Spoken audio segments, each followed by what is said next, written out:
अस्सलाम वालेकुम। अच्छा स्टूडेंट्स, ये जो हमारा ऑनलाइन पहला लेक्चर है, इसकी मैं स्क्रीन रिकॉर्डिंग जो है वो आपको भेज रहा हूँ, शेयरिंग कर रहा हूँ। ये टॉपिक हमारा चैप्टर 5 है, डिजिटल का लैचेस एंड फ्लिप फ्लॉप्स। कुछ क्लासेस ऑलरेडी पढ़ चुकी थी, कुछ नहीं पढ़ा, तो मैं सारे को रिवाइज़ कर रहा हूँ। जिन्होंने नहीं पढ़ा वो भी इसको समझ लेंगे। अच्छा, चैप्टर 5 में आपकी बुक के लिहाज से जो फर्स्ट 2 डेफिनेशंस हैं वो इसके अंदर नहीं है, लेकिन मैं आपको रिपीट कर देता हूँ। हमारा ये जो चैप्टर है ये बेसिकली है लैचेस एंड फ्लिप फ्लॉप्स, और ये सिक्वेंशियल सर्किट्स होते हैं। ठीक है, दो किस्म के आपके पास सर्किट्स होते हैं। एक सर्किट होता है आपके पास कम्बिनेशनल सर्किट, और एक सर्किट होता है सिक्वेंशियल सर्किट। जो कम्बिनेशनल सर्किट होता है वो आपका सिंपल लॉजिक गेट्स के ऊपर मुश्तमिल होता है। ठीक है, जो मैंने बात क्लासेस में बताया भी था। लेकिन जो सिक्वेंशियल सर्किट होता है वो combinational circuit and plus the memory, उसके अंदर मेमोरी भी होती है। और उसके अंदर जो हम वर्ड अब यूज़ कर रहे हैं ना कि ये मेमोरी जो है वो कहाँ से आती है, तो उस मेमोरी के लिए हम लैचेस और फ्लिप फ्लॉप्स का इस्तेमाल करते हैं। तो ये आपका बेसिकली दो सर्किट्स हैं, latches and the flip flops. जैसे कि ये देखिए, सीक्वेंशियल सर्किट्स कौन से होते हैं? The output of the circuit depends on the previous output and the present input. ये आप देखेंगे जब हम सीक्वेंशियल सर्किट एक बनाएंगे तो उसमें आप ये देख रहे होंगे कि जो आउटपुट होगी ना सर्किट की, वो इनपुट का हिस्सा भी बन रही होगी। इसका मतलब ये होगा, जो उसने पहली लाइन इस्तेमाल की, उसने कहा है कि जो करंट आउटपुट होगी, फ़र्ज़ करें कि आपकी आउटपुट 1 है तो वो 1 उसके अंदर स्टोर है। अब वो 1 इनपुट आउटपुट जो है वो इनपुट का हिस्सा भी बन रही होगी। तो वो 1 आउटपुट, और जो प्रेजेंट स्टेट होगी, प्रेजेंट स्टेट का मतलब है कि उस वक्त आपने इनपुट में उसको क्या दिया, 0 दिया या 1 दिया, तो वो दोनों मिल के एक आउटपुट को जनरेट करेंगी। ठीक है। अच्छा, थर्ड लाइन में जैसे लिखा है, in order to follow a sequence of the input the circuit must contain some form of memory to retain the knowledge. वही बात कि उसके अंदर मेमोरी होगी तो वो अपने आप को स्टोर कर सकेगा, अदरवाइज उसको स्टोर नहीं करेगा। ये आपकी जो बुक है उसका जब चैप्टर स्टार्ट होगा तो ये दोनों definition right side, right page पे बॉटम में दोनों लिखी हुई है, combinational circuits plus sequential circuits. ठीक है, तो एक बात तो क्लियर होगी कि जो सीक्वेंशियल सर्किट्स होते हैं उसमें मेमोरी होती है, और उस मेमोरी के लिए जो हम चीज़ इस्तेमाल करते हैं वो हमारे पास होती है लैच और फ्लिप फ्लॉप। ठीक है, अब इस दोनों में चीज़ होती है कि what is latch and what is the flip flop. देखिए, फ्लिप फ्लॉप की डेफिनेशन है, उसने कहा एक डिजिटल सर्किट में फ्लिप फ्लॉप एक बाई स्टेबल मल्टीवाइब्रेटर है। ठीक है, जिसकी कैपेबिलिटी है कि वो अपने अंदर एक बिट को यानी स्टोर कर सकता है, वो बिट 1 हो सकती है या 0। अच्छा, इसकी आसान तारीफ मैंने पहले लिखवाई भी थी, दोबारा रिपीट कर देता हूँ कि तारीफ जो है दोनों की सेम है, चाहे वो लैच की है और चाहे वो फ्लिप फ्लॉप की। देखिए, दोनों की तारीफ यही है कि ये बेसिकली लैच और फ्लिप फ्लॉप एक मेमोरी एलिमेंट है जो बाइनरी डाटा 0 और 1 को स्टोर करते हैं। ठीक हो गया। और ये दोनों एक बाई स्टेबल मल्टी वाइब्रेटर हैं, जैसे कि इस पहली लाइन में लिखा हुआ है। और बेसिक डिफरेंस क्या है लैच और फ्लिप फ्लॉप में? वो बेसिक डिफरेंस ये है कि जो आपकी लैच है उसकी जो बेसिक टाइप्स हैं वो जस्ट एक है, वो है आपकी आर एस लैच, या उसको हम आर एस फ्लिप फ्लॉप भी बोल देते हैं, लेकिन बेसिकली हम आर एस को लैच ही बोलना चाहिए। ठीक है, उसके बाद आगे हैं फ्लिप फ्लॉप्स, जिसके अंदर clogged R S flip flop है, डी फ्लिप फ्लॉप है, जे के फ्लिप फ्लॉप है, और टी फ्लिप फ्लॉप है। तो उस हर फ्लिप फ्लॉप के अंदर आप देखेंगे कि आर एस लैच यूज़ हो रही होगी। तो अगर सिंपल वर्ड्स में हम इन दोनों का डिफरेंस लगाएं तो वो डिफरेंट ये है कि एक फ्लिप फ्लॉप के अंदर लैच होती है, लेकिन एक लैच के अंदर फ्लिप फ्लॉप नहीं होती। यानी लैच बजाते खुद एक इंडिपेंडेंट मेमोरी एलिमेंट है, वो अलग है। ठीक है, लेकिन जब आप कोई भी फ्लिप फ्लॉप आगे बनाएंगे, जैसे डी बनाएंगे, जे के बनाएंगे और टी तीन जो हमारे कोर्स में है, तो उसके अंदर आप देखिएगा कि लैच यूज़ हो रही होगी। तो बेसिक जो ऑपरेशन समझने वाला है वो जस्ट लैच के, अगर आपने लैच को सही से अंडरस्टूड कर लिया है तो फिर फ्लिप फ्लॉप का इतना मुश्किल नहीं रहेगा आपको। ठीक हो गया जी। तो अब हम दोबारा जो पहली हमारी है जिसे हम कहते हैं आर एस लैच, उस पर हम चलते हैं। ले जी, ये आ गया S R flip flop, R S flip flop या आर एस लैच जिसे हम कहते हैं। ठीक है, अच्छा ये मैं तो इससे हट के थोड़ा पढ़ाऊँगा, सिर्फ ये एज ए प्रेजेंटेशन है, कुछ आगे चीज़ें इसमें आएंगी। आर एस फ्लिप फ्लॉप की सिंपल डेफिनेशन ये है कि ऐसी फ्लिप फ्लॉप, इस फ्लिप फ्लॉप को सेट रीसेट फ्लिप फ्लॉप कहते हैं। ठीक है, इसकी दो इनपुट्स हैं आर और एस, और दो आउटपुट्स हैं क्यू और क्यू बार। तो ये क्लास में भी डिस्कस मैंने किया था कि बेसिक जो टर्म याद रखनी है वो आपने रखनी है क्यू एंड क्यू बार। अगर आपकी क्यू आउटपुट 1 है और क्यू बार आउटपुट उस वक्त ज़ीरो है, तो इसका मतलब ये है कि आपकी फ्लिप फ्लॉप सेट कंडीशन के अंदर चली गई है। ये बात यानी ज़हन में रखनी है आपने कि आपकी फ्लिप फ्लॉप किस में चली गई है, सेट कंडीशन में।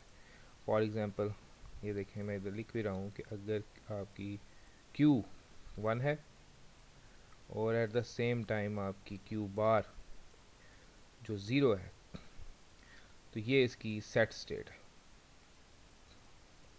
सेट का मतलब ये है कि इसने अपने अंदर 1 को स्टोर कर लिया। जो हम बात कर रहे हैं ना कि फ्लिप फ्लॉप अपने अंदर किसको स्टोर कर लेती है, 1 को स्टोर कर लेती है या 0 को स्टोर करती है, तो ये कंडीशन उसकी सेट स्टेट है। ठीक होगी बात। और अगर ये इसकी स्टेट को रिवर्स कर दें, ठीक है, यानी अगर अब आप कहते हैं कि नहीं जी मेरी क्यू जो है आउटपुट पे वो ज़ीरो आई है और जो मेरी क्यू बार है वो 1 है, तो इस स्टेट को रीसेट स्टेट कहते हैं। इसका मतलब ये होता है कि फ्लिप फ्लॉप ने अपने अंदर ज़ीरो को स्टोर कर लिया। ठीक हो गया। ये पॉइंट जेम में रखना है आपने, क्यू को जेम में रखना। क्यू इज़ इक्वल टू 1 और क्यू बार, देखें ना क्यू है, नीचे क्या है आउटपुट, क्यू बार है, इसका मतलब है उसके उल्ट होनी चाहिए। अगर फ़र्ज़ करें वो उसके उल्ट नहीं आती, तो फिर वो एक और डिफरेंट स्टेट होगी। हम उसको ये नहीं कह सकते कि यार ये सेट है या रीसेट है। ठीक है, क्यू है एक आउटपुट और एक क्यू बार है। अगर क्यू ज़ीरो है तो क्यू बार को 1 होना चाहिए, that is a reset state. अगर आपकी क्यू 1 है और आपकी क्यू बार 0 है, इसका मतलब ये है कि ये रीसेट नहीं सेट स्टेट हो जाएगी। तो ये आपकी जो है वो सारी स्टेट्स आ जाएंगी। ठीक हो गया जी। ये आपकी बेसिक फ्लिप फ्लॉप है, एस आर फ्लिप फ्लॉप। ठीक हो गया। अच्छा, ये इसकी ब्लॉक डायग्राम है, ये आपको नज़र आ रहा है, देख लें। दो इनपुट्स हैं एस और आर और दो आउटपुट्स हैं क्यू और क्यू बार। इसने वही बात लिख दी है, दो इनपुट्स हैं सेट रीसेट, दो आउटपुट्स हैं Q and Q bar. Q output is considered the normal output. के नॉर्मल हम क्यू को यूज़ करते हैं, वही बात जो मैंने बोला है। क्यू आपको बता रही होगी कि इसने अपने अंदर 0 को स्टोर किया या 1 को स्टोर किया। ठीक है, ले जी, ये इसकी सर्किट डायग्राम आ गई है जो ये बता रही है कि आपकी जो है देखें जी, ये दो तरीक़ों से बन सकती है। या आप नैंड गेट लगा सकते हैं या आप नॉर गेट लगा सकते हैं। ठीक है, ज़्यादातर जो यूज़ होती है वो नैंड होती है, इसलिए हम नैंड को जो है उसको डिटेल से पढ़ लेंगे। ठीक है, ये देखें आपके पास दो नैंड गेट्स हैं और इसमें आप देखें हर गेट की दो इनपुट्स हैं। अब ये देखें कि हर एक की एक इनपुट आउटपुट से आ रही है, जो हमने बात की थी सीक्वेंशियल सर्किट में। ठीक है, कि आउटपुट इनपुट का हिस्सा बन रही है। ठीक है, अब इसके हमने सिंपल ऑपरेशन को समझना, आपने ये साथ पढ़ने की ज़रूरत इतनी कोई नहीं, ये चीज़ देख समझनी है बस आपने कि दो ये इसकी सर्किट डायग्राम है और इसको हमने ऑपरेट कैसे करना है। ले जी, ये फीडबैक मैकेनिज़्म उसके अंदर दिया हुआ है। ये वही बात है कि फ़र्ज़ करें अगर हम इधर से इसको जो है वो स्टार्ट लेते हैं, या मैं आपको बताता हूँ कहाँ से स्टार्ट लेना है आपने। ले जी, यहाँ से फ़र्ज़ करें हम स्टार्ट लेते हैं इसका अमल समझने के लिए, इसका टेबल समझने के लिए। ठीक है, ऐसा इसमें आप देखें कि आपको दो नैंड गेट नज़र आ रहे हैं, उसकी दो इनपुट्स आ गई, एक एस और एक आर। ये जो बार लिखा हुआ है ये बार गलत है, ये बार नहीं लिखना, इस पर सिर्फ एस आर लिखना। ऊपर वाली एस होती है, नीचे वाली आर होती है। लेकिन जी फ़र्ज़ करें आपके पास एस 0 है और आर जो है वो 1 है। अच्छा, तो इस पर उसने कहा है कि आपकी, अब यहाँ पे समझने वाली बात है, इसको मैं थोड़ा सा कोशिश करता हूँ कि मैं मज़ीद इसको ड्रॉ कर लूँ ताकि आपको शायद थोड़ी समझ मज़ीद जो है ना आ जाए इस पे। नहीं यार, मेरी बात सुने, अब समझने की बात है, ये इसको फॉलो नहीं थोड़ा करूँगा। आपने इनपुट दे दी, यहाँ पे मैं ट्रुथ टेबल बना देता हूँ, अगर तो ये इजीली हो जाता तो।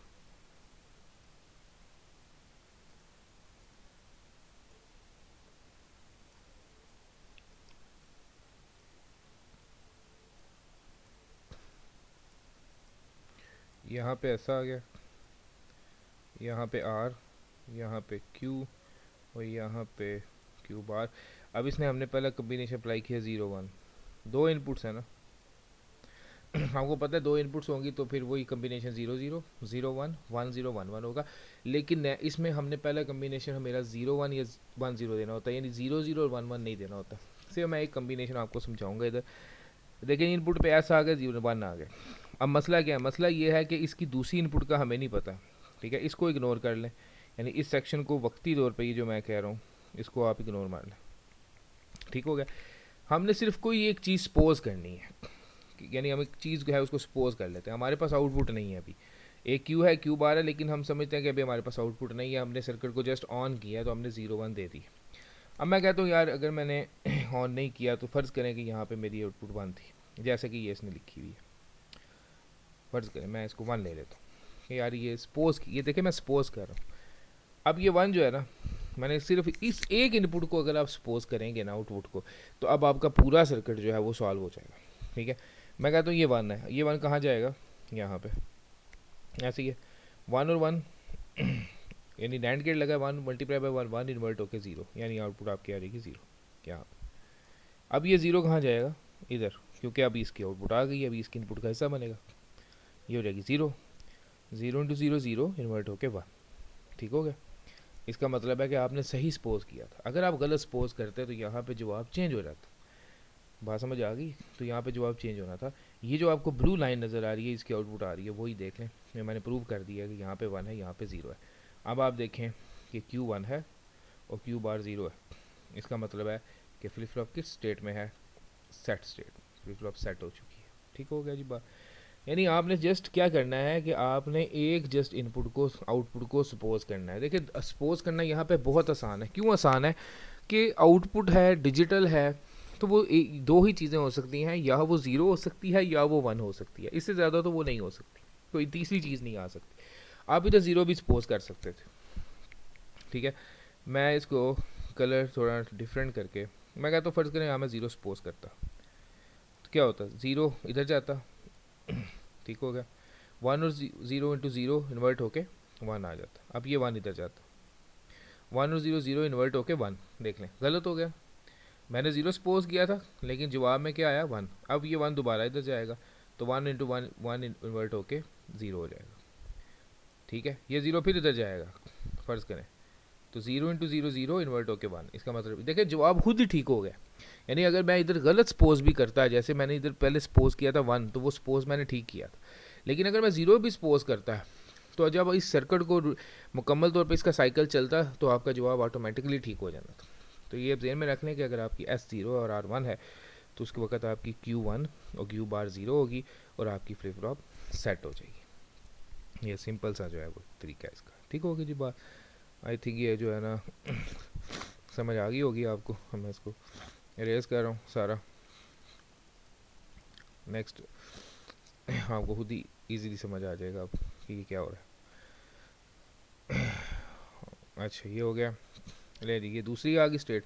अब हमने S1 कर दी और R0 कर दी है, तो इसमें अब वो रिवर्स हो जाएगा, Q0 हो जाएगी और Q बार 1 हो जाएगी।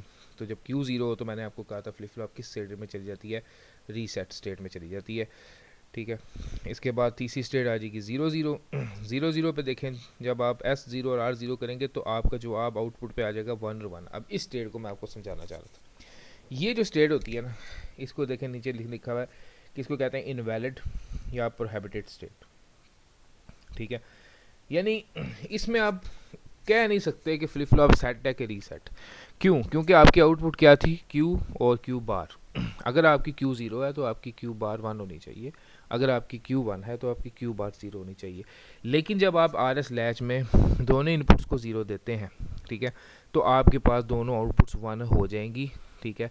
इस स्टेट को हम कहते हैं कि ये इनवैलिड स्टेट है, इसको रेस कंडीशन कहते हैं, और ऐसी स्टेट नहीं आनी चाहिए। जैसे उसने लिखा हुआ है, this input condition should not be used, and when circuits are constructed the design should make this condition as r is equal to 0 never arises। यानी वो कहता है कि कोशिश करनी है कि ऐसी स्टेट ना आए। मतलब फ़र्ज़ करें जब इसका प्रैक्टिकल भी करें तो कोशिश करें कि आप 0 0 इनपुट पे ना दें, क्योंकि इस कंडीशन इनवैलिड हो जाती है, और इसमें क्या होता है जवाब क्योंकि थोड़ी देर के लिए स्टोर हो जाता है, तो उसकी वजह से आपको सर्किट को दोबारा बंद करके चलाना पड़ेगा। तो ऐसी चीज़ जो है वो नहीं आनी चाहिए इसके अंदर। चौथी आउटपुट वो 1 1 की थी, ये 1 1 है। जैसे इसमें होल्ड हो जाती है नो चेंज। नो चेंज का मतलब ये होता है कि जब आप इनपुट पे 1 1 देंगे ना, तो जिस स्टेट में आपकी फ्लिप फ्लॉप पीछे थी वो स्टेट में रहेगी। यानी अगर वो सेट थी, यानी अगर आप 0 1 के बाद 1 1 देते हैं तो फ्लिप फ्लॉप सेट ही रहेगी, अगर आप 1 0 के बाद 1 1 देते हैं तो फ्लिप फ्लॉप रीसेट ही रहेगी। ये इसका पूरा टेबल है जो आपने जो है जेन में रखना है, याद रखना है। कि 0 0 देने पे दोनों आउटपुट्स 1 1 हो जाएंगे और उस स्टेट को हम इनवैलिड कहते हैं।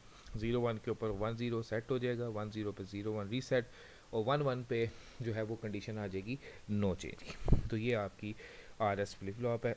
इसका कोशिश ये जो है मैं आपको एंड पे टास्क दूंगा, वो आपने करना है तो पता चल जाएगा कि किसने पढ़ा किसने नहीं पढ़ा।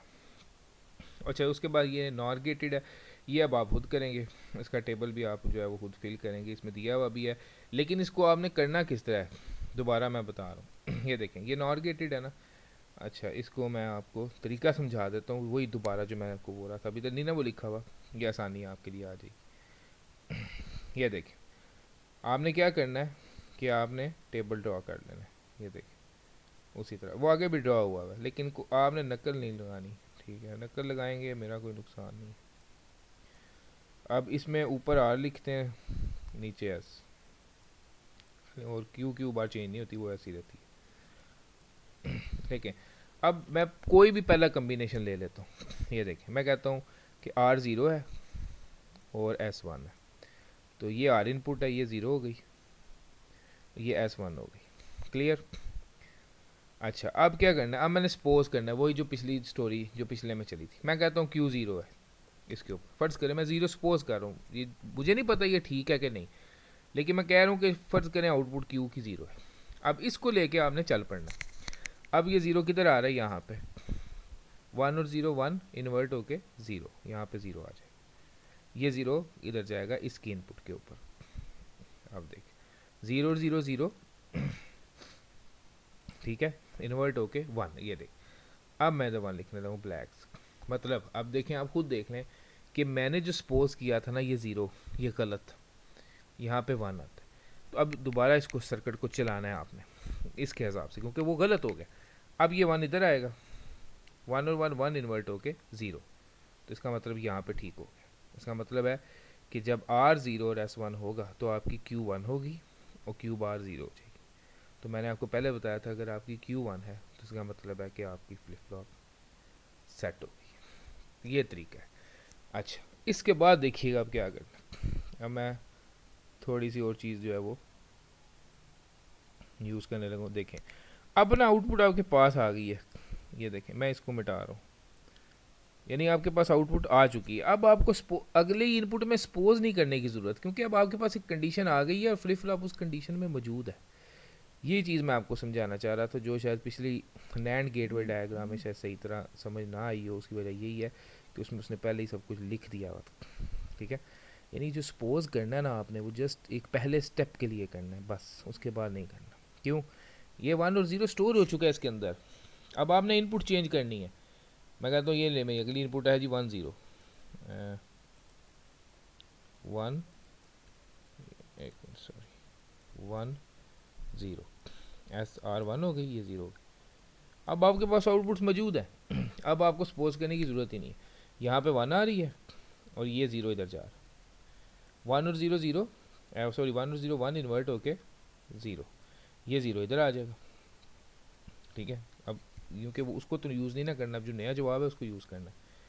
तो 0 और 0 0 इन्वर्ट होके 1, इसको देख लीजिएगा, आई थिंक थोड़ी सी हो गया इसमें, चलें इसको प्रूव कर लीजिएगा आप खुद अब। तो ये आपका देखिएगा जवाब जो है वो क्या आ जाता है। यहाँ पे 1 आया ना, हाँ सॉरी, इसको नया जवाब नहीं रहना, 1 ही करना, 1 और 0 0 इन्वर्ट होके 1 हो जाएगा, और यहाँ पे 0 है, 1 0 1 इन्वर्ट होके 0 आ जाएगा। ये उसके रिवर्स हो जाएगा बेसिकली, Q 0 हो जाएगा, Q बार 1 हो जाएगा और फ्लिप फ्लॉप रीसेट में चली जाएगी, ठीक है। तो ये सारी आपकी जो है वो सिचुएशन आ जाएगी। इसको आपने खुद बारी बारी हर स्टेप में प्रूव कर लेना, आपके पास टेबल आ जाएगा, ठीक होगा। तो ये आपकी RS लैच हो गई। अब समझने वाली चीज़ सिर्फ ये थी, ठीक है, इसी को समझना है बस आपने, जितना ईजिली आप समझ सकते हैं। ये इसका टेबल गिवन है, ये तकरीबन उस टेबल का उल्टा हो जाएगा, ठीक है। आप उसके साथ कंपेयर करेंगे तो आपको समझ आ जाएगी, ठीक है। लें जी, नेक्स्ट फ्लिप फ्लॉप है हमारी डी फ्लिप फ्लॉप। नहीं डी, देखो जी, फ्लिप फ्लॉप का जो नाम है ना वो उसकी इनपुट्स को बता रहा होता है। तो डी फ्लिप फ्लॉप है तो इसका मतलब है इसकी एक इनपुट होगी डी, ठीक है। लेकिन इसमें एक और इनपुट है, डैट इज़ द क्लॉक, ठीक है। ये देखें, ये जो आपको नज़र आ रही है ये है आपकी क्लॉक इनपुट। हम इसको अक्सर जो है वो इसी से जो है वो यूज़ करते हैं, क्लॉक से, ठीक है। This is the called the clock, ये क्लॉक है, ऐसे इसका सिंबल होता है क्रॉस में, ऐसे ये क्लॉक होती है। व्हाट इज़ द क्लॉक, अभी समझने वाली बात है, व्हाट इज़ क्लॉक। ये देखें पीछे वाली स्लाइड में क्लॉक लिखी हुई है। देखें जी क्लॉक ये होती है कि आपकी जो सिंपल पल्स है ना, ये देखें ये आपकी क्लॉक पल्स जो आपने पहले भी पढ़ी हुई। ज़रूरी क्यों है? ज़रूरी इसलिए है कि जब आगे एक सर्किट आएगा तो वो सर्किट आपको बता रहा होगा कि क्लॉक पल्स क्यों ज़रूरी है किसी भी डिजिटल सर्किट में। ये एक आंसर है, ये शॉर्ट आंसर है, इसको नोट कर लीजिएगा जब आपकी लेक्चर सुन रहे होंगे कि किसी भी डिजिटल सर्किट को ट्रिगर करवाने के लिए क्लॉक पल्स ज़रूरी होती है। सर्किट की डिज़ाइन ऐसा हुआ होता है कि अगर आप क्लॉक पल्स नहीं देते तो आपका सर्किट ट्रिगर नहीं करेगा। ट्रिगर का क्या मतलब है कि वो अपनी कंडीशन को चेंज नहीं करेगा। मतलब अगर सर्किट ऑफ है तो वो ऑन नहीं होगा, अगर ऑन है तो वो ऑफ नहीं होगा, सेट है तो रीसेट नहीं होगा, रीसेट है तो सेट नहीं होगा। ठीक है, क्लॉक पल्स किसी भी सिस्टम के लिए ज़रूरी है। If there is a no clock pulse circuit नहीं चलेगा, सर्किट ऑपरेट नहीं करेगा। ठीक है, तो ये जो पूरी पल्स कहला रही है डैटी, ये पूरी आपकी जो पल्स है ये एक क्लॉक पल्स है। ठीक हो गया। अब इस क्लॉक पल्स के अंदर भी कुछ चीज़ें हैं, वो ये हैं कि अगर इसको थोड़ा सा मज़ीद कोशिश करता हूँ ड्रॉ करके समझाने की आपको, तो ये देखिए ये जो आपको ये नज़र आ रहा है ना, ये हिस्सा इतना, ये आपका लो लेवल है जिसे हम ज़ीरो कहते हैं, जैसे आपको पता भी। और ये जो आपका हिस्सा ये वाला, ये आपका हाई लेवल है। ठीक है, लेकिन यहाँ पे एक और चीज़ भी आ रही है, जैसे ये देखें एरो बना हुआ है। एरो का मतलब है पॉजिटिव गोइंग ट्रांजिशन। इस ये एरो जो है ना, ये एक एज के ऊपर है, तो इस एज को, ये जो एज है इसको हम कहते हैं पॉजिटिव एज। क्या कहते हैं? Positive edge. ठीक हो गया। और इसी तरह ये जो नेगेटिव एरो है नीचे की तरफ, ट्रांजिशन, नेगेटिव ट्रांजिशन है। ठीक है, इसको हम कहते हैं नेगेटिव एज। ठीक हो गया। ये दो दो एज। होता क्या है कि हम किसी भी पोजीशन पे सर्किट को ट्रिगर करवा सकते हैं। मतलब आप लो लेवल पे भी करवा सकते हैं, जब हाई लेवल आया तब भी करवा सकते हैं। आप पॉजिटिव एज के ऊपर यानी इस कोने के ऊपर भी ट्रिगर करवा सकते हैं, और आप इस नेगेटिव एज पे भी करवा सकते हैं। लेकिन ज़्यादातर जो सर्किट्स होते हैं वो हमारे नेगेटिव एच डी ही होते हैं। इसलिए कि देखें ये लेवल यहाँ से लेके यहाँ तक है, ये पूरा एक टाइम है। उसकी निस्बत अगर इस एज का टाइम देखें तो ये एज का टाइम बहुत कम है। एज जस्ट यानी एक कोना है, एक पॉइंट है, उस पॉइंट के ऊपर सर्किट ट्रिगर कर रहा है। इसका मतलब है वो कोना बहुत छोटा है। ठीक होगी बात, वो माइनर्स है, वो शॉर्ट्स है। ठीक है, तो उसका टाइम लेवल की निस्बत बहुत कम है। इसलिए हम ज़्यादातर जो सर्किट्स होते हैं उसको एज पे ट्रिगर करवाते हैं। क्लियर हो गया। तो जो आपकी फ्लिप फ्लॉप आगे आएंगी, D flip flop, JK flip flop, ये दोनों टाइप्स की होती हैं, लेवल वाली भी होती हैं, एज ट्रिगर्ड भी होती हैं। ठीक है, तो ज़्यादातर एज यूज़ होती है, लेकिन कोर्स के लिहाज से अगर हम देखें तो जेके में तो इतना नहीं, डी में हम दोनों का डिफ्रेंशिएशन पढ़ लेंगे, लेकिन मैंने ये आपको समझा दिया। अब फ़र्ज़ करें इसकी दो डेफिनेशनें भी हैं आपकी बुक में, पॉजिटिव एज ट्रिगरिंग क्या होती है, नेगेटिव एज ट्रिगरिंग क्या होती है। तो ये मैंने आपको बता दिया कि अगर आप किसी भी सर्किट को, देखिए आपने किस सर्किट को ट्रिगर करवाना है, किसकी मदद से ट्रिगर करवाना है, क्लॉक पल्स की मदद से करवाना है। अगर आप सर्किट को पॉजिटिव एज के ऊपर ट्रिगर करवा रहे हैं तो उस ट्रिगरिंग को पॉजिटिव ट्रिगरिंग कहते हैं। अगर आप सर्किट को नेगेटिव एज पे ट्रिगर करवा रहे हैं तो उस सर्किट को नेगेटिव ट्रिगरिंग कहते हैं। ये आप उसमें देख भी लेंगे, बहुत आसान सी डेफिनेशन। तो ये क्लॉक पल्स को सही तरह समझ लें। हर वाइवे में, कहीं इंटरव्यू कहीं भी आप देने जाएंगे, वो आपसे क्लॉक पल्स के मतलब ज़रूर पूछेगा। ठीक है, अब आपने जवाब तो दे दिया कि सर सर्किट को ट्रिगर करवाने के लिए क्लॉक पल्स रिक्वायर्ड होती है। अब वो आपसे ये भी पूछ सकता है यार क्यों, कैसे, मज़ीद एलैबोरेट करो इसको। तो मज़ीद एलैबोरेट इसी तरह हो सकती है कि सर जो सर्किट का डिज़ाइन है, जैसे अभी आगे आएगा भी, वो ऐसे ही बना होगा कि जब तक आप पल्स नहीं ना देंगे तो सर्किट नहीं रन करेगा। यानी ये एक किस्म की एक परमानेंट मस्ट इनपुट है इसकी। अगर आपकी दूसरी इनपुट्स कुछ भी हों, मसलन आप कहते हैं कि दूसरी जो इनपुट है वो 1 है, 0 है, कुछ भी हो, जब तक ये नहीं ना आपने देनी तो आपका सर्किट नहीं चलेगा। तो ये मस्ट इनपुट है, इसको आपने मस्ट देना ही देना, तब, वरना आपका सर्किट तब तक नहीं चलेगा। ठीक हो गया जी। तो ये आपकी है ट्रिगरिंग। क्लियर हो गया। तो अब आ जाते हैं कि डी फ्लिप फ्लॉप, नाम से आपको बता दिया कि उसकी एक इनपुट है डी और दूसरी उसकी इनपुट है क्लॉक। ये नहीं, ये डी फ्लिप फ्लॉप है। एक इनपुट डी है और ये देखें दूसरी इनपुट कौन सी है, क्लॉक की, और आउटपुट वही सेम रहेंगी। आउटपुट किसी भी फ्लिप फ्लॉप में उसके नाम बिल्कुल चेंज नहीं होंगे, वो हमेशा क्यू और क्यू बाहर ही रहेगी। इसने पॉजिटिव एज नेगेटिव एज बनाई है, लेकिन आपकी जो बुक है उसमें सबसे पहले सिंपल लेवल वाली है, एज वाली नहीं है, तो आपने पहले उसी को देखना। लें जी, ये डायग्राम आ गई। अब इसमें सबसे पहले डायग्राम में जो चीज़ नोट करने वाली है आपके लिए है, ठीक है, वो ये है, ये देखें उसने इस हिस्से को, इस हिस्से में अगर इसमें भी देखें ना, तो इस हिस्से में आप इस हिस्से को देखें सिर्फ, तो ये क्या है, ये भी हमने पढ़ी है लैच, RS लैच। वही बात जो मैंने आपको शुरू में बताई थी कि हर फ्लिप फ्लॉप में लैच ज़रूर होगी। तो आप याद करने का आसान तरीका यही है कि सबसे पहले आप लैच बनाएं, फिर उसकी जो दो इनपुट्स आ रही थी उस पर मज़ीद दो नैंड गेट्स लग गए। आपकी बुक में इस तरह डायग्राम नहीं बनी हुई, उसमें गेट्स थोड़े तब्दील हुए हैं। आपने ये काम बिल्कुल नहीं करना, आप उसमें कंफ्यूज हो जाएंगे। वो सर्किट ठीक है लेकिन वो कंफ्यूज करते हैं। एक बात ज़हन में रख लें, इस पूरे चैप्टर में जितनी डायग्राम्स बनेंगी उसमें जो मेजर गेट यूज़ होगा वो नैंड गेट ही इस्तेमाल करना है। आपने बुक को देख के अपने गेट्स को चेंज नहीं करना, ठीक हो गया। ले जी, अब इसमें देखें ये इसकी मुकम्मल डायग्राम है, ठीक है। अब ये देखें यहाँ पे क्या हो रहा है, एक इनपुट डी जो अभी मैंने बोला कि इसकी एक इनपुट है डी, और दूसरी इनपुट देखें यहाँ से इन्वर्टर के थ्रू इसमें जा रही है, ठीक है। ये क्यों हो रहा है बताता हूँ। अच्छा, अब इस गेट्स की जो दूसरी इनपुट्स हैं वो देखें, ये कॉमन हुई हुई है, कॉमन होकर देखें उस पर क्या दी हुई है आपने, क्लॉक, जो अभी हमने बोला था। अब छोटी सी बात है, अगर मैं कहता हूँ कि मैंने इस डी पे 1 दे दिया, 1 का मतलब है यहाँ पे 1 चला गया और यहाँ पे इन्वर्ट होके 0 आ गया, क्लियर। अब इसकी दूसरी इनपुट किधर जा रही है, दूसरी इनपुट पे आपने क्या देना, क्लॉक। अगर फ़र्ज़ करें आप क्लॉक नहीं देते तो इसका क्या ये दोनों गेट्स ऑपरेट होंगे, नहीं होंगे, बिल्कुल।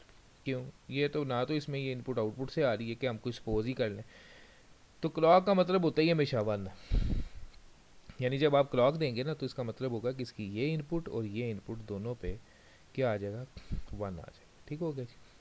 तो इसको मज़ीद मैं एक्सप्लेनेशन की तरफ नहीं जाऊँगा, आसान इसको रखूँगा थोड़ा सा, ठीक है। ये बात आपको मैंने समझा दी है कि देख लें इसका डिज़ाइन ऐसा है कि अगर आप क्लॉक पल्स नहीं देंगे तो ना आपका ये गेट चलेगा, ठीक है, ना आपका ये गेट चलेगा। तो जब ये दोनों गेट नहीं चलेंगे तो सर्किट आगे अपनी आउटपुट जनरेट ही नहीं करेगा, ठीक हो गया। अच्छा, तो इसमें छोटी सी बात सिंपल से, अच्छा इसमें उसने जो टेबल ये बनाया ना, ये वो पॉजिटिव एच का बना दिया, लेकिन आपने पहला टेबल लेवल के लिहाज से बनाना है, मतलब इस एरो की जगह ना आपने वो क्लॉक पल्स बनानी है इधर, ये वाली यहाँ पे ऐसे, ठीक हो गया, दोनों पे ऐसे बना देनी, ठीक है। अब सिंपल जहन में रख लें, अगर आपकी डी इनपुट यानी ये 0 है तो आपकी क्यू 0 होगी, क्यू बार 1 और आपकी फ्लिप फ्लॉप रीसेट होगी। और अगर आपकी D1 है तो आपकी Q1 Q बार 0 होगी और फ्लिप फ्लॉप सेट हो जाएगी। बस ये आसान, इसको समझने आसान समझ लें, थोड़ा इसको जहन में बैठाने के लिए यही रख लें, if your D is equal to 0 तो आपकी Q 0 है। तो अगर आपकी Q 0 है तो अंडरस्टूड सी बात है आपकी Q बार 1 होगी, और अगर आपकी D1 है तो Q भी 1 है, Q बार 0। अब इसमें दो ही स्टेट्स हैं, क्यों भाई, इनपुट ही एक है, दो इनपुट्स होती तो दो के लिहाज से टेबल बनता 0 0 0 1 1 0 1 1। अब इनपुट ही एक है। अब इसका फ़ायदा क्या हुआ है, इसमें फ़ायदा ये हुआ है कि आपने जो पिछली फ्लिप फ्लॉप पढ़ी थी, ठीक है, उसमें मैं थोड़ा आता हूँ, तो उसमें आपने देखा होगा कि एक इनवैलिड कंडीशन आई थी, जिसको हमने कहा था ये देखिए ये कंडीशन आई थी इनवैलिड, ये समझ रहे हैं। तो ये इनवैलिड क्यों आई थी, अगर इसकी रीज़न देखें ना, इसकी इनवैलिड आई क्यों है, इसकी इनवैलिड इसलिए आई थी क्योंकि इसकी दोनों इनपुट्स एक जैसी थी। आउटपुट तो एक जैसी हो गई ना, लेकिन इनपुट्स भी दोनों सेम थी। तो डी में क्या फ़ायदा होगा, डी में जनाब ये फ़ायदा हुआ है कि इनपुट कभी भी सेम ही नहीं होगी। यानी अगर इसको हम डायग्राम को देखें, ये देखें, क्यों, अगर यहाँ पे 1 है यहाँ पे इन्वर्ट होकर 0 जाएगी, अगर यहाँ पे 0 है यहाँ पे इन्वर्ट होकर 1 जाएगी, तो कभी इनपुट सेम होगी नहीं। तो जब सेम नहीं होगी तो इनवैलिड कंडीशन नहीं आएगी। तो ऐसी फ्लिप फ्लॉप आपको कहते हैं डी फ्लिप फ्लॉप, ठीक है। तो ये अच्छा, अब इसमें आगे जो टॉपिक है वो positive edge D flip flop है और नेगेटिव एज, वो आप बुक से देख लीजिएगा, फ़र्क कुछ भी नहीं, सिर्फ टेबल में क्या करना है, जहाँ पे मैंने आपको बताया ना कि आपने पहले इधर पल्स बनानी है, आपने पल्स की जगह एरो लगा देने हैं। अगर आपकी फ्लिप फ्लॉप क्लॉक पल्स के पॉजिटिव एज के ऊपर काम कर रही है, ठीक है, तो वो आपकी positive H triggered flip flop है। और अगर वो नेगेटिव पे काम कर रही है तो आपने इन दोनों एरोज़ जो आपकी ये बने हुए हैं ना, ठीक है, इन दोनों एरोज़ पे आपने ये करना है कि आपने नेगेटिव एरोज़ बना देने ऐसे नीचे की तरफ। ये बात ठीक हो गया? नहीं जी, तो ये आपकी कौन सी होगी? D flip flop. क्लियर? अच्छा, ये आपकी दो होगी। ले जी, ये आज का जो लेक्चर है वो मैं इधर ही रख रहा हूँ। इसकी आगे सिर्फ छोटी सी रहेगी है जे के और टी, वो कल जो है होगा, क्योंकि ऑलरेडी रिकॉर्डिंग टाइम ज़्यादा मुझे नहीं पता कितने एमबीज़ लेती है। अच्छा, अब आपने ये करना है, जो टास्क मैं आपको देने को वो यही है कि जो नॉर गेटेड लैच है ना, ठीक है, जिसका आपको मैंने तरीका समझाया है कि आपने एक इनपुट को फ़र्ज़ करना है, उस फ़र्ज़ करने के बाद आपने उसको का टेबल फिल करना है। ठीक है, आपने करना क्या है, हर एक इनपुट के लिए आपने डायग्राम बनानी है पहले, और उसमें जिस तरह मैंने 1001 चेंज करके टेबल बनाया ना, उस तरह आपने 4 दफ़ा लैच बनानी है और चारों को डिफ़ाइन करना है कि सर इस वक्त ये 01 है तो ये आउटपुट ऐसे है, अब ये आउटपुट ऐसे है तो इनपुट चेंज होने से ये ऐसे हो जाएगी। यानी 4 दफ़ा लैच बना के हर इनपुट और आउटपुट की स्टेट को प्रॉपर उधर बताना है, चाहे कलर कम्बिनेशन यूज़ करें। ये बना के भेजेंगे तो अटेंडेंस काउंट होगी, वरना नहीं होगी। ठीक है जी। दूसरी अब रहेगी जे के और टी फ्लिप फ्लॉप, बहुत शॉर्ट है, मज़ीद चलें इसी में मैं आपको कर देता हूँ ताकि ये ख़त्म हो जाए, क्योंकि कुछ क्लासें हैं जे के और टी दोनों पढ़ चुकी हैं, कुछ ने नहीं पढ़ा। अच्छा, तो ये लेक्चर पूरा इस वीक के लिए है। उसकी वजह यह है कि इस वीक में जो थ्रेटिकल पीरियड है शायद और नहीं आएगा, जो भी है मैं मज़ीद अपलोड कर दूँ। अच्छा, नेक्स्ट फ्लिप फ्लॉप है जे के। तो जे के में जनाब ये है कि देखें, अब ये उसकी डायग्राम आ गई। जे के अब नाम से ज़ाहिर है दो इनपुट्स हैं, एक जे और एक के, लेकिन थर्ड इनपुट होगी, वो कौन सी होगी? क्लॉक। ये डायग्राम उसके सामने। अब ये देखें, सेम पिछली डायग्राम है बिल्कुल। फ़र्क क्या है सिर्फ इसमें और पिछली में कि यहाँ पे जो बाहर वाला गेट है ना, उसमें 3 इनपुट्स हैं टोटल, अब यानी उस गेट की 3 इनपुट्स हैं टोटल, और इसकी जो थर्ड इनपुट है वो क्यू बार से आ रही है ऊपर वाले गेट की, और नीचे वाली गेट की जो थर्ड इनपुट है वो क्यू से आ रही है। अब इसमें जे है बाहर से के, और तीसरी इनपुट जो है वो कॉमन है, वो क्लॉक की है। इसको याद करने का भी बहुत आसान तरीका है, जो जे और के की कंडीशन होगी वही आपकी क्यू और क्यू बार की होगी। जैसे दे देखें, अगर आपकी जे 1 है, के 0, ठीक है, ये आई थिंक इस टेबल में गलती है, ठीक है, ये टेबल थोड़ा गलत है, इसमें आप बुक से इसको देख लीजिएगा। जब जे 1 और के 0 होगी तो उस वक्त क्यू भी 1 होगी और क्यू बार 0 होगी।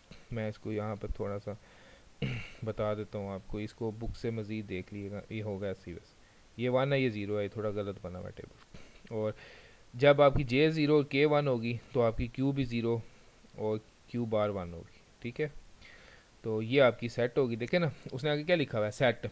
तो लेकिन उसने गलत किया हुआ है, क्यू जब सेट होता है तो उस वक्त क्यू 1 होती है, क्यू बार 0 0 होती है। ठीक है, ये देखिए यहाँ पे उसने सही लिखा हुआ है, ये ठीक लिखे हुए हैं, लेकिन यहाँ पे गलत लिख, इसको उल्ट करते हैं। अच्छा, यहाँ पीछे उसने एज बनाए हुए हैं, ठीक है, आप इधर एज मत बनाइएगा, ये उसने पॉजिटिव एज वाली बनाई हुई है। मैंने यहाँ पे वही बात कि आपने तो पूरी पल्स बनानी है, क्लॉक पल्स, ऐसे इनपुट ये देनी है। ठीक है, इसको समझ लेना, ये आपकी क्लॉक पल्स है। ठीक है जी। अच्छा, 1 1 के ऊपर टॉगल करनी, ये देखिए जी, इसमें 0 0 पे देखिए उसने क्या नो चेंज आ जाएगा, मतलब अगर सेट है तो सेट। इसमें एक नई कंडीशन आती है, ये वाली टॉगल। ले जी, टॉगल का मतलब है change to the previous state, जिस हालत में है उससे पिछली में चली जाए। देखिए फ्लिप फ्लॉप में दो ही हालतें हैं मेजर, सेट और रीसेट। अगर फ्लिप फ्लॉप सेट है, ठीक है, यानी इस कंडीशन में मैं अगर वो 1 1 दे देता हूँ तो वो टॉगल हो जाएगी। टॉगल का मतलब है वो पिछली हालत में चली जाएगी, रीसेट हो जाएगी। और अगर वो ऑलरेडी रीसेट थी तो फिर मैं अगर 1 1 देता हूँ तो वो सेट में चली जाएगी। तो ये एक नई कंडीशन है, इसलिए हम जे के फ्लिप फ्लॉप को कहते हैं कि ये हमारी यूनिवर्सल फ्लिप फ्लॉप है। ये पॉइंट ज़हन में रखिएगा, मैंने कहीं और ये लफ्ज़ यूज़ नहीं किया कि सबसे ज़्यादा प्रॉपर्टीज़ हैं वो जे के अंदर है। देखें कैसे कि उसमें सेट भी है, उसमें रीसेट भी है, उसमें नो चेंज भी है, और उसमें एक नई चीज़ है टॉगल। और देखें इसमें वो इनवैलिड कंडीशन भी नहीं है। ठीक हो गया, तो ये आपकी फ्लिप फ्लॉप है जे के फ्लिप फ्लॉप। ये देख लें, इधर भी नैंड गेट इस्तेमाल हुए हैं, किताब में उसने थोड़ा इसको चेंज किया होगा, आपने बिल्कुल नहीं करना, सिर्फ नैंड गेट्स को लेके ही चलना। ठीक है, तो ये आपकी फ्लिप फ्लॉप थी जे के फ्लिप फ्लॉप, जिसमें एक नई कंडीशन आपके सामने आई, that is called the toggle. Clear? और लास्ट फ्लिप फ्लॉप है आपकी वो है टी फ्लिप फ्लॉप। देखें टी बजाते खुद कोई नहीं है, टी वही है जो अभी हमने कंडीशन पढ़ी है जिसको हम कहते हैं टॉगल, टी फॉर टॉगल। तो टॉगल आई किसके अंदर है? वैसे अगर कोई सवाल पूछता है जनाब टॉगल कंडीशन क्या है, तो पहले तो आपको इस बात का पता होना चाहिए कि टॉगल कंडीशन आई किस में है। तो टॉगल आई है जेके में, और किसी फ्लिप फ्लॉप में टॉगल कंडीशन नहीं होती। क्लियर? ठीक है।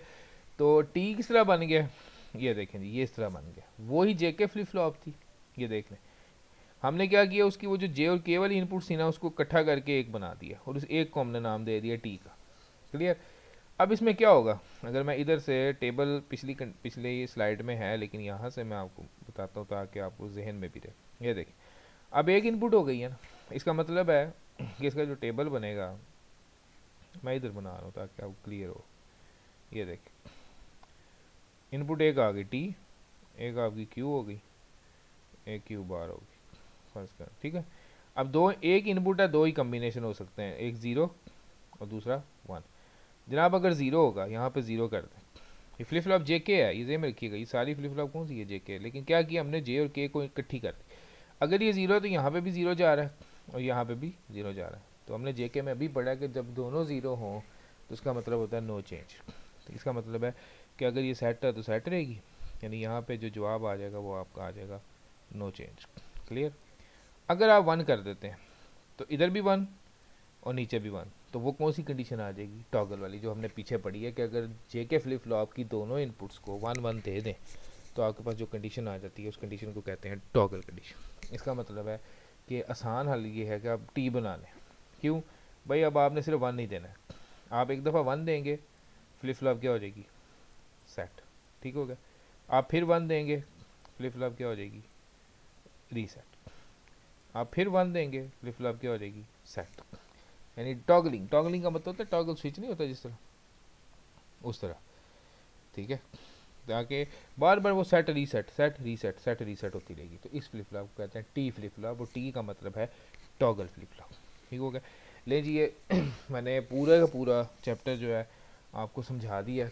इसको स्टडी करें जिन्होंने ऑलरेडी कर लिया, वो भी जिनके लिए कुछ नया था, क्योंकि फ्लिप फ्लॉप आधी पढ़ ली हुई थी सब ने, इसको कर लें।